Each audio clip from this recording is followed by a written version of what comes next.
film sucks. Indie film sucks. It's the Indie Film Sucks podcast. Yeah.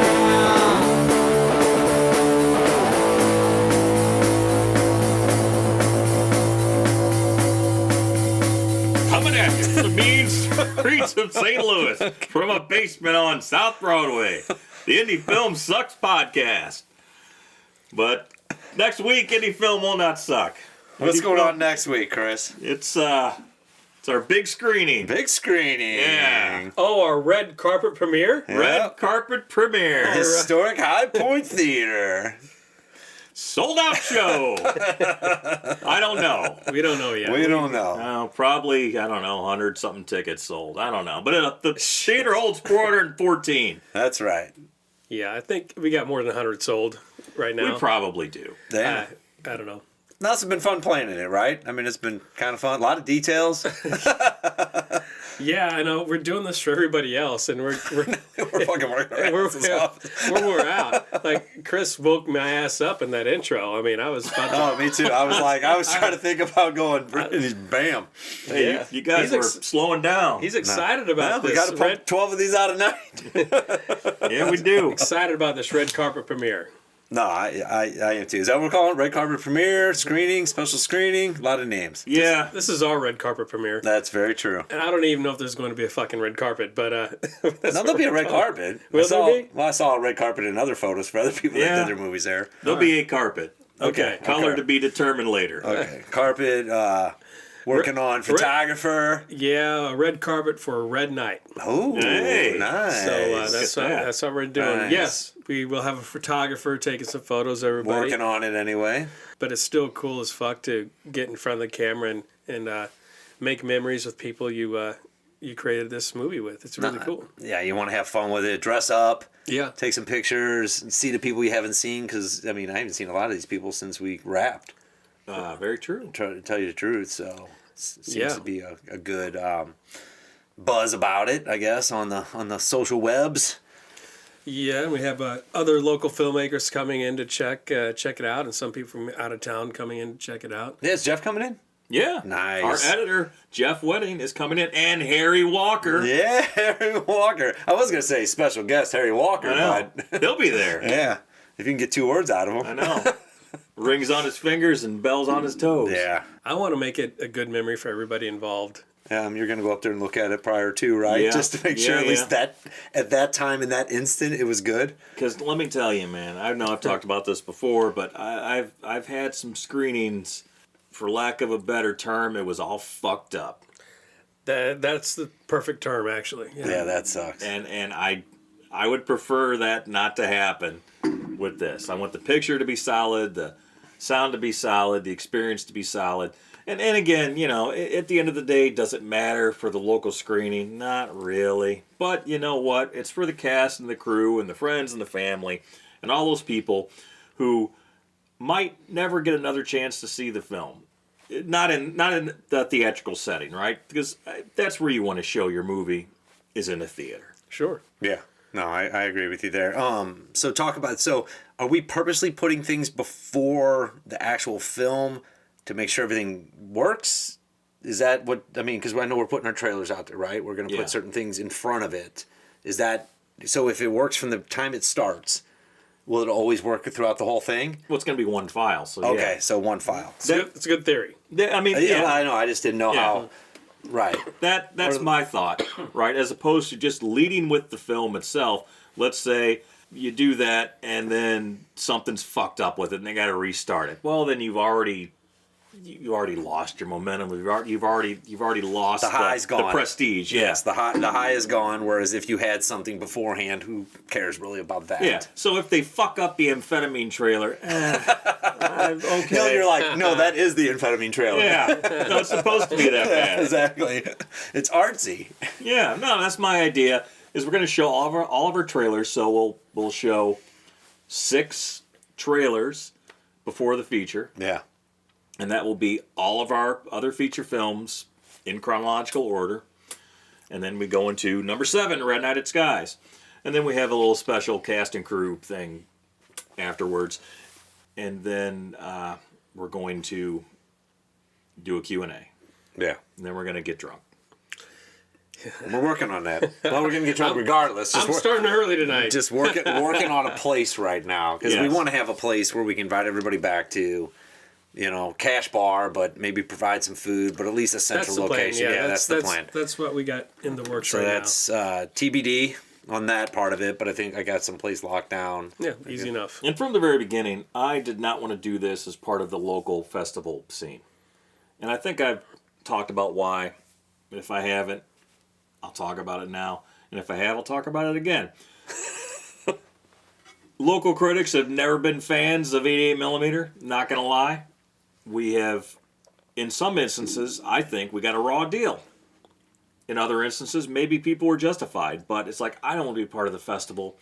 So we can win, if anything, best costumes. I knew you were going there. I mean, I'm just saying. So it's like, you know what? I don't want that pressure. I don't want that downer feeling. It's like, I just want this to be a night where it's just about our movie and nothing else. It's a standalone. Yeah. And we don't have to worry about, like, oh, well, once again, we didn't take home any awards. Because we've done a lot of movies, and very few of them have won any awards locally. Outside of St. Louis, we've done well. But in our own hometown, Yeah. Yeah, so not so much. So when is SLIF? When is that? SLIP is going on. St. Louis International Film Festival is going on right now. Okay. We probably had a chance to put it in SLIF, but I didn't want to for two reasons. One, because the local judges, I don't think would show us any love. And two, we would have to rush it to get it in the festival, and I just wasn't willing to do that. Right. We never used that as a drop dead date because we didn't care about. That wasn't part of our priority, and we just happened to be at the same theater. Yeah. That's the support I think we're giving. Yeah, because Cinema St. Louis is the organization that puts on SLIF and the St. Louis Filmmakers Showcase. They do a lot of stuff for film in St. Louis. They're the biggest proponent of film in St. Louis. Cinema St. Louis has always been good to us. Yes, they have. What I'm talking about are the St. Louis critics who've never been fans of us, and that's not necessarily or even tied to Cinema St. Louis. Those are separate organizations and entities. So, it is what it is. But I didn't want to subject our film to, say, losing to a 21-minute short. Thanks, Nathan. No. Yeah, it's funny that you guys are now friends. That's great. He made a great short. It should not have beat 35 Days, which was a feature-length film, right? But, whatever. So you're not bitter or anything. It's just, Right. No, I'm bitter. Okay. No, I like I wanted the standalone thing. I wanted to stand for what it was, for our night, for our people, because even at the SLIF, you may get a full house there. You may have the 415 that are there, but inviting and mixing your people in with that is different. You couldn't get the real premiere because we couldn't have the red carpet beforehand. Right, because because there's it's a film festival, right. There's a movie showing right before yours. Right. Yeah, right before and probably right after. Yeah. So get in, show the movie. Okay, talk for 5 minutes, and I'll get the hell out. Because, Right. they got a festival to run. But that's what that's about. It's about the festival. Yeah. Exactly. And that is what that is, and we just want to do something on our own. The standalone part of it is where I was really key on saying, this is our thing. It's at a theater, because we could have gone someplace else. Yeah. And we chose not to. So happy we're there. Happy that he's got that going on. And happy we're doing what we're doing. Me too. I'm real happy it's at the High Point. It's a great historic theater, like we've mentioned before. But the theater is actually really up to date. Oh, yeah. It's the seating's great, the sound's great, the screen's great, the popcorn's good. Wow. So Because see, and I know where this is coming from, because the other, St. Louis used to have, like so many cities, a lot of movie palaces. Mm-hmm. And most of those are sadly gone now. And there were really two that were left, the High Point and the Tivoli. And the Tivoli was like, such a cool place to be in. We filmed part of a movie in there, 35 Days. Mm-hmm. But for screenings, man, it kind of sucked. yeah, the seating wasn't ranked very good. No. The sound was mediocre, and the projection was also mediocre. Yeah. So it's like, I don't miss that. I mean, I miss the Tivoli. Yeah. But I don't miss sort of the crappy movie experience you got out of it, because we've had movies screened there that kind of look shitty. It's like, I know, because we just saw Wyatt's movie, at the High Point a few weeks ago looked great, Yeah. sounded great. No, that's what we want. We want it to look good. We want it to sound good. That's right. No, that's Rocky Horror Picture Show is where I remember seeing it at the Tivoli before I met you guys. That was my only experience years with ago, the Tivoli. years yeah. ago. Yeah, only experience with the Tivoli until I met you guys, and then all of a sudden you're like, oh, have you gone to the Filmmaker Showcase? We got a film going there. Yeah. That's where Rhineland, that's where everything was that we used to do. Yeah. So, I don't know. But the Theater Palaces, that's a good way to describe Yeah. them. I remember the Kingsland. I mean, there was a whole Avalon. bunch of, yeah, they were on every corner. Yeah. That's It's crazy. It's sad that's all gone. Single film. Single screen, yeah. Single screen, and that's what you got. Sometimes you do a little double feature.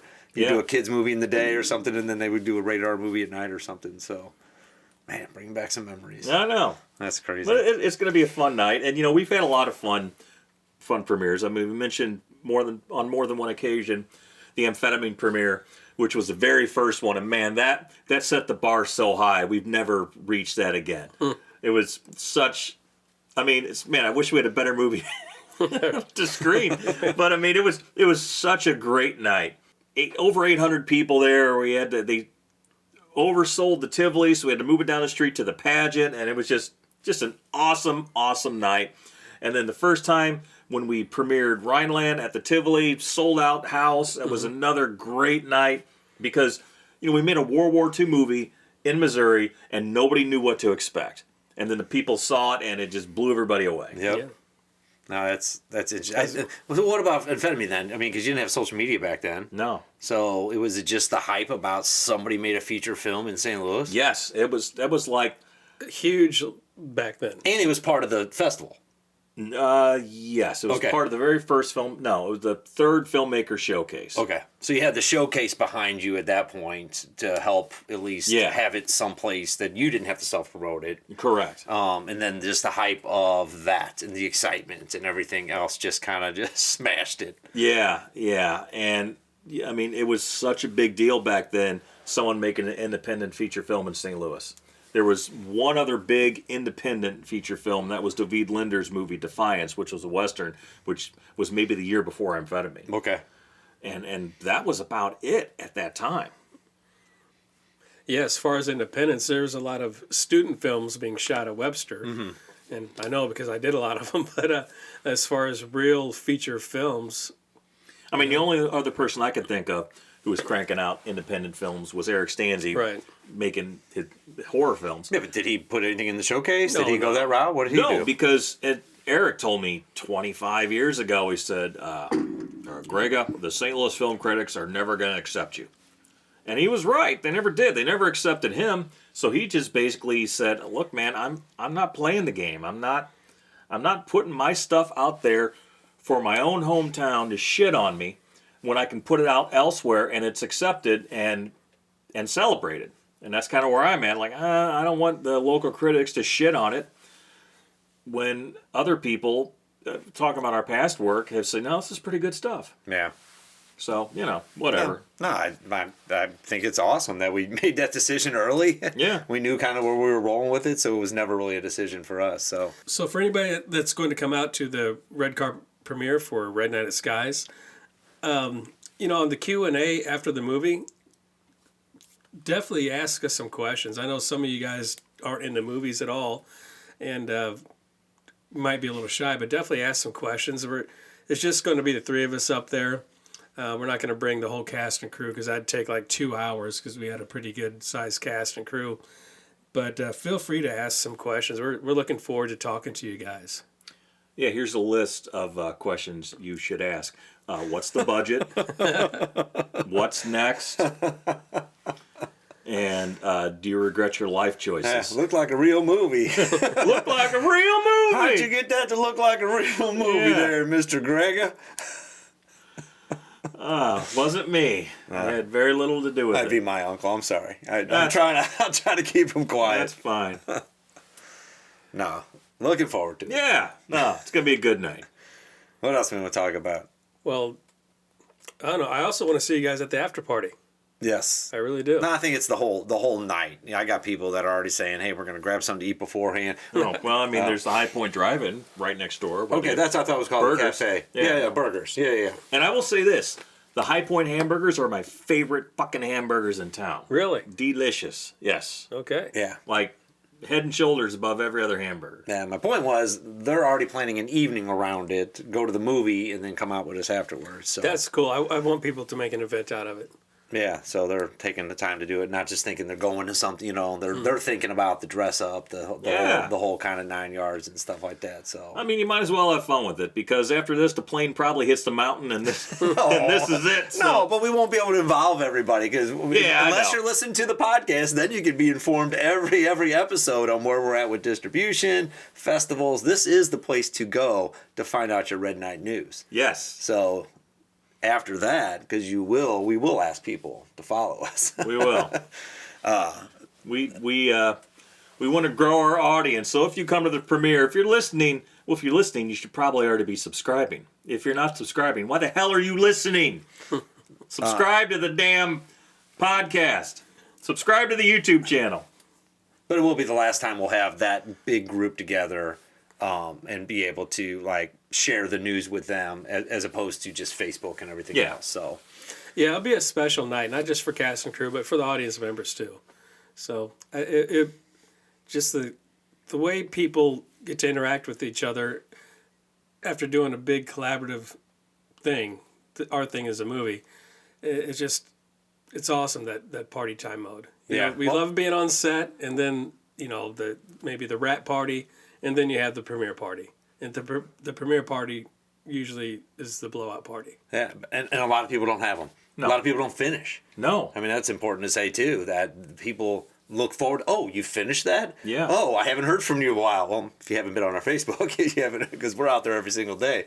But that's the thing. The key is, I did drywall for many years, and every single edition I did, I was invited back to the party that never happened. Yeah. Oh, we'll have a big party after this. They may have had the party. I wasn't invited. Yeah. But most people didn't have the party because it was done. Yeah, and you they- keep telling yourself that, Chris. and no, they moved on with their lives. They did stuff. No, you're but right. but finishing, I just found out this year, finishing a film is demanding. There's a lot more details that go into it than what I realized. Oh God, yeah. There's a lot more decisions that have to be made than I realized. It's not about the party. You want to have that when it's done, but you don't put the party before the project. No. So you quote me on that. And here's the other thing. So our movie will be screening for the first time publicly 2 years and 2 days after it wrapped. We wrapped on November 23rd, 2021. We'll be screening it publicly for the first time on November 25th, 2023. I hear investors going, "It's about time, Mr. Gerger." That just makes it highly anticipated. Right? No, Yes. we wanted to put it out early. We can't put it out early. No. 2 years and 2 days. 2 years I don't and know. 2 We should days. bring that up. Maybe we should. I mean, We can blame it on COVID. Yeah. no. We still got that excuse in Yes. our back pocket. No, man, it is what it is. Rider strike. What could we say? SAG strike, SAG writer strike. Exactly. All the strikes. So, anyway. All right. It's gonna be a good time. November 25th. Yes, that's a Saturday, Yeah. right after Thanksgiving. Yep. Yeah, so, I mean, you're going to be tired of family anyway, so you might as well just come out and party with us. So what? Less than a week now until the screening. So show up or not, whatever. I don't care. There'll be plenty of people there. No, we'll have DVDs, We'll have posters. DVDs for sale, posters for sale. We might even have DVDs from other movies that we've done if we can find Maybe. them. We got several cases of Game of the Year DVDs. And we may be doing a buy one get one. Maybe. They make nice coasters. Yes. They do. They do. Hey, I got some people at church who were highly impressed with Game of the Years. They should be. They were a good movie. blown away by that movie. And I go, throw it out there. If you have a website that has 1 million followers, please put it out there. There you go. They don't. Well, whatever. So the important thing is, coming up in less than a week, we will talk about the highs, we'll skip the lows, and the in-betweens of true independent filmmaking on the Indie Film Sucks podcast, brought to you by 8mm Productions. Red Night at Skye's, November 25th at the historic High Point Theater. See you there. See you there. Indie film sucks. Indie film sucks. It's the Indie Film Sucks